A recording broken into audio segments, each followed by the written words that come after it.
E está começando mais um episódio Do meu, do seu, do nosso programa favorito, Voz de Locutor. E agora a parte 2 sobre as entrevistas, falando um pouco mais de detalhes de como funcionam as entrevistas em si. Em si.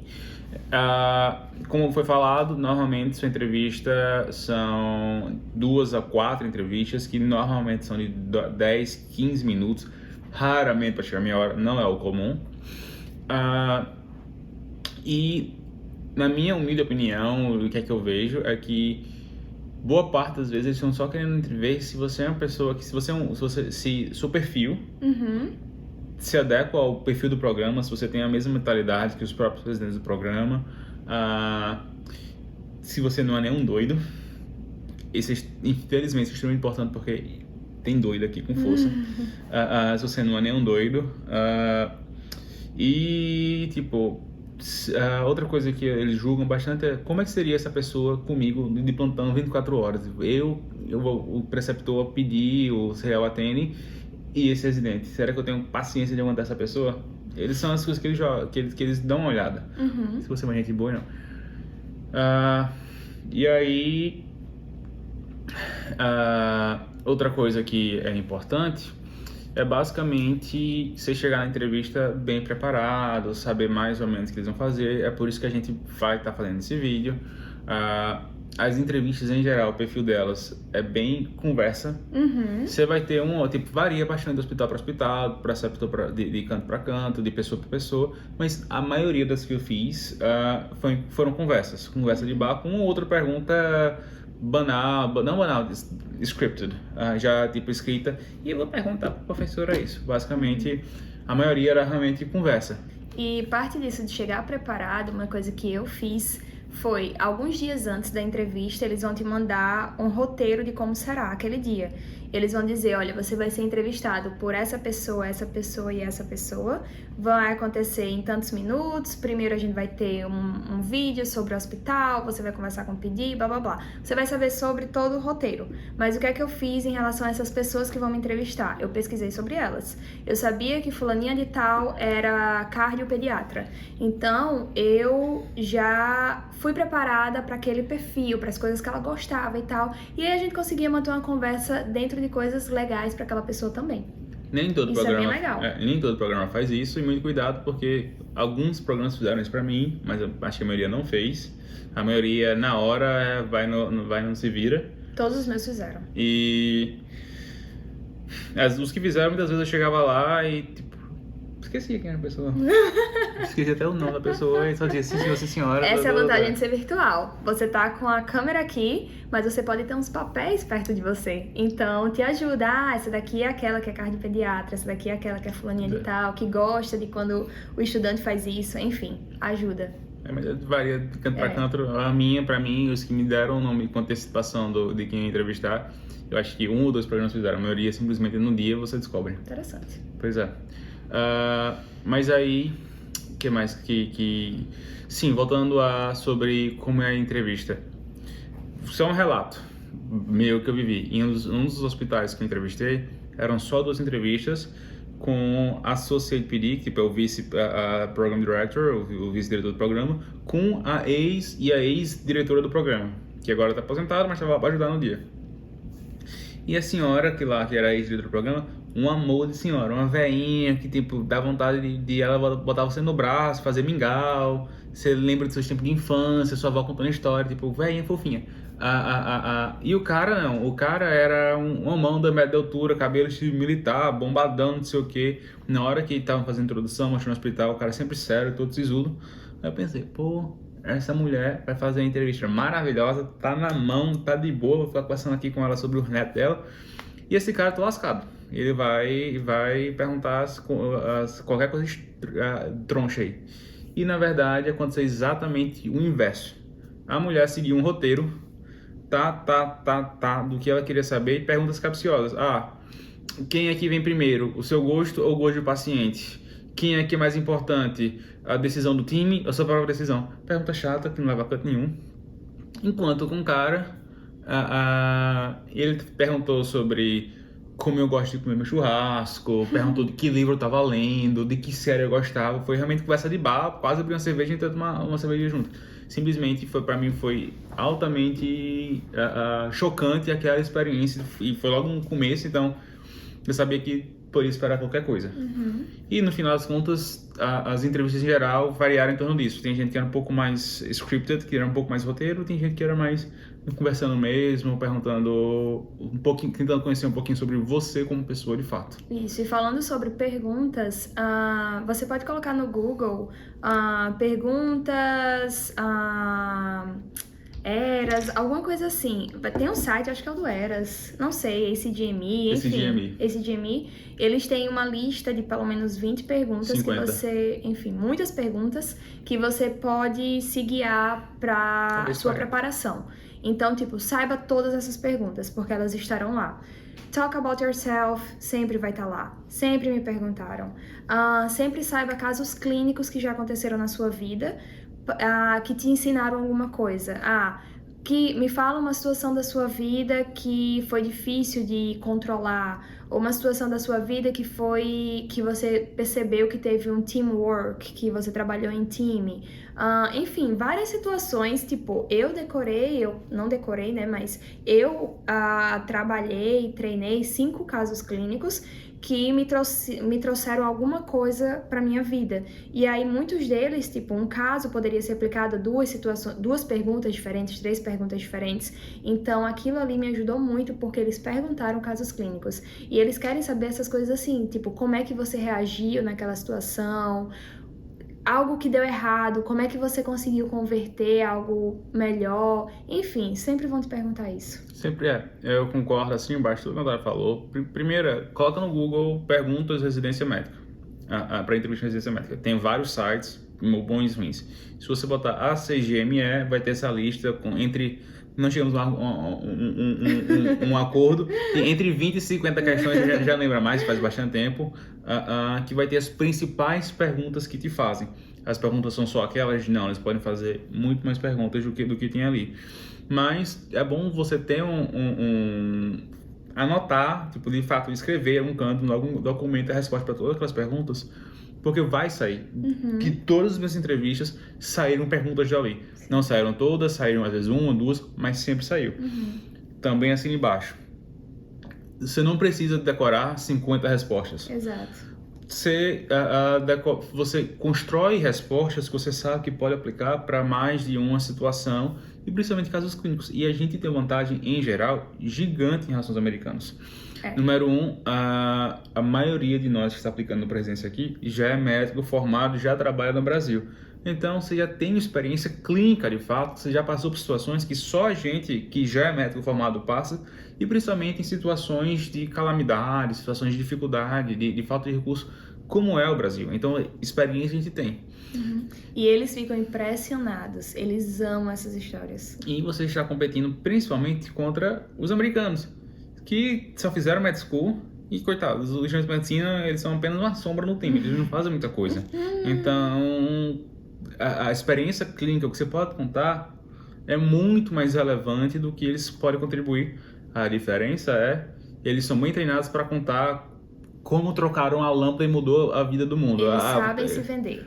E eles têm essa experiência muito melhor do que a gente tem. Mas, enfim, pega uns casos que foram relevantes na sua vida, anota, e com isso você pode construir mais de 1 ou 2 respostas. Outra coisa que eu tento... que eu vou dar dica de como responder as perguntas é... Toda pergunta que fizerem, tenta se vender, tenta dizer uma coisa positiva de você, mas não precisa dizer diretamente, não precisa chegar na lata, eu sou o melhor do mundo em passar pasta de dente na escova, não. Não, eu tenho uma grande experiência em passar pasta de dente na escova, inclusive já ganhei um prêmio de melhor passador de pasta de dente. Enfim, você mostra de por que você chegou àquela conclusão de que você é bom naquilo, que você não precisa que é o melhor naquilo. Exato. Você precisa, cara, eu tenho muita experiência em passar pasta de amendoim no pão, inclusive na viagem da escola de 2005, eu passei pasta de amendoim em 40 pães em 5 minutos. Foi o recorde da viagem, foi maravilhoso, todo mundo ficou satisfeito porque eu consegui a camada perfeita nem de mais nem de menos. Enfim, você tem como se vender mostrando o que é que você fez para tirar aquela conclusão, mas sem simplesmente dizer e chegar no argumento que você é o melhor do mundo. Deixa que eles tirem essa conclusão. Exato. Isso aconteceu comigo, acredito que com você também. Sempre. Eu contei um caso que o paciente estava estressado e tal. Eu cheguei, conversei com ele, já tinha outras pessoas conversando com aquela família antes. Quando eu cheguei, eu escutei o que eles tinham para falar. A gente conseguiu encontrar um senso comum, resolvemos o problema, tudo deu certo. Tipo, contei de forma bem mais organizada que isso, mas basicamente foi esse o fio da meada. E aí a Tene, que estava me entrevistando, ela falou: nossa, gostei muito de saber que você teve uma boa relação médico-paciente. Ou seja, ela tirou as próprias conclusões dela. Eu não cheguei dizendo: eu consigo falar com o paciente, eu sou muito boa com conversa, blá blá blá. Não, isso sou arrogante, eu não gosto, e eu acredito que eles também não gostam. E sem contar que quando você está contando as histórias, principalmente histórias de dificuldade, mais difíceis da sua vida, tenta terminar a história com um tom positivo. Isso. Você quer conhecer aquela pessoa e tipo, você quer sair daquela conversa leve, feliz, satisfeito, a borboleta. E não você fez, putz, a situação do Brasil é imoral, se a pessoa sai pesada. Não, tenta trazer no final das contas um final feliz para aquela conversa. Para a pessoa sair leve, não sair pesado. Tem impressão, não é que a pessoa vai ter impressão ruim de você, mas vai ter impressão ruim da conversa. E daqui a 2 meses, 3 meses, quando ela for te ranquear, talvez ela só lembre de como ela se sentiu na entrevista, e não do que você respondeu de fato. Isso é algo que te ajuda também a selecionar os casos que você vai memorizar para o dia. Escolhe casos que foram difíceis, caso você tenha, mas que no final traga aquela lição legal que a pessoa goste de ouvir, não aquela coisa, no final, sei lá. Fulano morreu, eu chorei e fui pra casa. Pois é. Eu fiz aí, hein? Traz aquela coisa, traz um final feliz, traz uma coisa legal, positiva. Que vocês riam juntos. Exato. E também, óbvio, exceto na área séria do caso que você tá contando, durante a entrevista, tenta sorrir, não sorrir feito um retardado, mas sorrir, tipo, com um sorriso no rosto e te mostrando que você é uma pessoa positiva, tranquila e tal. Exato. E acho que o último tópico é faça perguntas. Você vai ter momentos para perguntar coisas para o programa, então faça perguntas. Até porque no final de tudo eles vão dizer: e aí, você tem algo para me perguntar? Se você disser não, já sei de tudo, vai parecer que você não está interessado. Então tenha pelo menos ali 2, 3 perguntas por pessoa que for te entrevistar, eu diria, pelo menos foi o que eu fiz, para você mostrar que você está interessado em algo. E eu fiz uma lista com todas as minhas perguntas, para na hora não me pegar de surpresa. E essa é a parte mais difícil de toda a entrevista, é fazer pergunta. Porque com fazer pergunta, você tem que mostrar que você está interessado no programa. Você tem que mostrar que você pesquisou sobre o programa. E você, tipo, se você faz uma pergunta bem feita, te destaca. Porque quase todo mundo fazia as mesmas perguntas todo dia. Para o entrevistador que está na 15ª entrevista, 20ª entrevista aquele dia, ele já está... 1 mais 1 é igual a 2. É isso mesmo. Tipo, já enche o saco. Responder a mesma coisa mais uma vez. Quando alguém chega com uma pergunta nova, a boizinha lá chega, qual é o aritmética de Pitágoras? Eita, ninguém me perguntou o teorema de Pitágoras faz uns 15 dias. Maravilha, vamos conversar sobre Pitágoras. Anima, tipo, deixa sair um pouco da rotina, mas também com um pouco de moderação. É sempre válido, não vai perguntar uma coisa esdrúxula que, tipo, que você vai sair como o esquisito, o estranho da conversa. E tem perguntas que são válidas, tem perguntas que não são válidas. E isso é um canto que você, a quase todas as respostas, não tem como errar. Fazer perguntas você tem como errar.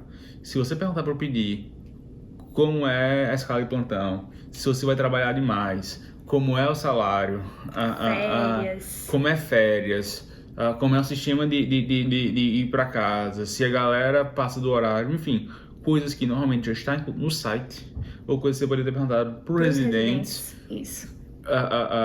Vai mostrar que você não está sem interesse nenhum no programa e que você não é uma pessoa que nem interessada em trabalhar, que você está lá só para ser um fanfarrão.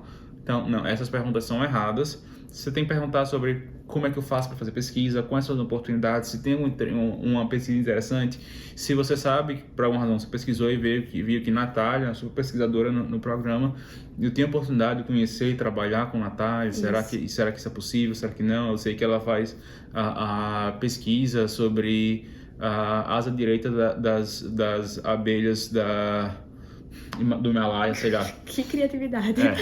Hoje tem moral. Hoje tem moral. Ou se você de repente quer fazer uma especialização, eu tenho um sonho de ser gastro. Como é que o programa tá me treinando para ser gastro também? Tipo, eu vou ter a oportunidade de ter rodízios na gastro, como são, enfim, os procedimentos que vocês mostram pra gente na gastro. Isso. E tem uma lista, tipo, de pelo menos 5 perguntas.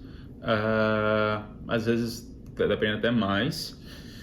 Porque não, parte das suas perguntas eles vão responder antes da entrevista. Boa parte. Sempre acontecia comigo, sempre. As perguntas que eu tinha, eu chegava lá a decorar 3 perguntas. Quando eu via a apresentação, antes, pronto, não tem mais nada. Exato. E, tipo, teve uma entrevista que eu fiz que o cara pulou tudo. Simplesmente foi pro final. Tipo, se a entrevista comigo vai ser rápida, a gente só tem 5 minutos, porque eu vou entrevistar todos os candidatos.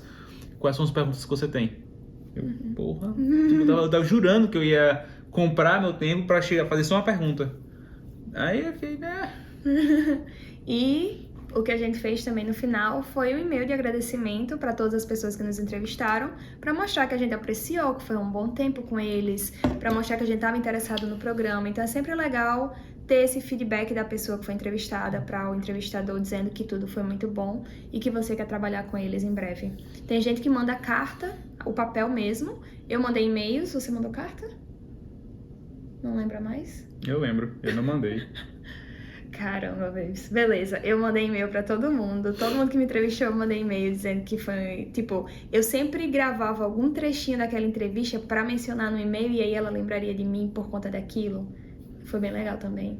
Enfim. Basicamente, o que a Natália falou, eu mandei pra alguns hospitais, pra outros não.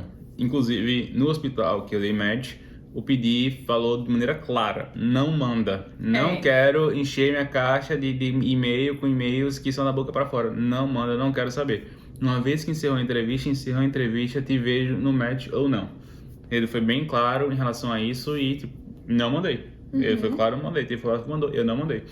Tem outros cantos que falam, se você mandar, a gente vai apreciar. Tipo, alguns cantos vão lá em direto, você, opa, E aí, como a Natália falou, se você teve alguma conversa interessante com aquela pessoa, se você, sei lá, com um cara que conversei sobre qual é o estilo da carne que eu gosto, que era igual ao do dele, que inclusive é mal passado, por sinal, e sobre o livro que eu li, que a esposa leu também, que parece um Game of Thrones, enfim, aí eu peguei e mencionei que tive uma conversa muito boa, não sei o que eu senti daquele clique, eu ficaria muito feliz daquele programa, que vale a pena. No final, e tipo, é o que a gente chama de thank you note, é um obrigado por ter me entrevistado, ter essa oportunidade, fiquei muito satisfeito, tipo, eu fui aquela pessoa que fez tal coisa e assim vai. Pois é. Mas já falamos demais, tem só uma coisinha que eu quero falar que me pegou de surpresa no dia da entrevista, que foi fun fact. Eu nunca vou esquecer disso. Americano ama fun fact, é tipo saber uma curiosidade sobre você. Não precisa ser necessariamente algo engraçado, que eu ficava, meu Deus, tipo, eu não sabia que eles iam me perguntar isso. E eu ficava, o que é que eu tenho pra contar que é engraçado? Eu não tô lembrando, na hora você é nervoso, estressado. E aí eu descobri com o tempo, até na residência mesmo, que é uma curiosidade sobre você. Esse ano comecei a tocar o ukulele. Comecei a assistir vídeo no YouTube e aprendi a tocar o ukulele. Enfim, algo legal. E eles vão te perguntar isso no dia, tenho certeza. Eles adoram isso. Eles adoram isso e, tipo, conversa de bar, às vezes você conhece uma pessoa, foi pra uma festa, a primeira vez que você tá conhecendo aquela pessoa, tá faltando assunto, e a pessoa mais extrovertida, diga um fun fact sobre você. Se você sou casado com a minha esposa do mundo. Tipo, é isso, você não precisa ser nada engraçado, é só alguma coisa que você acha que é divertido, que é interessante sobre você. Pois é, eu acho que é isso. E é isso. Espero que vocês tenham gostado das dicas. Se tem alguma outra coisa que vocês queiram saber, coloca aí nos comentários, dá o nosso joinha e se inscreve no canal se você não é inscrito ainda. Cruz. Tchau.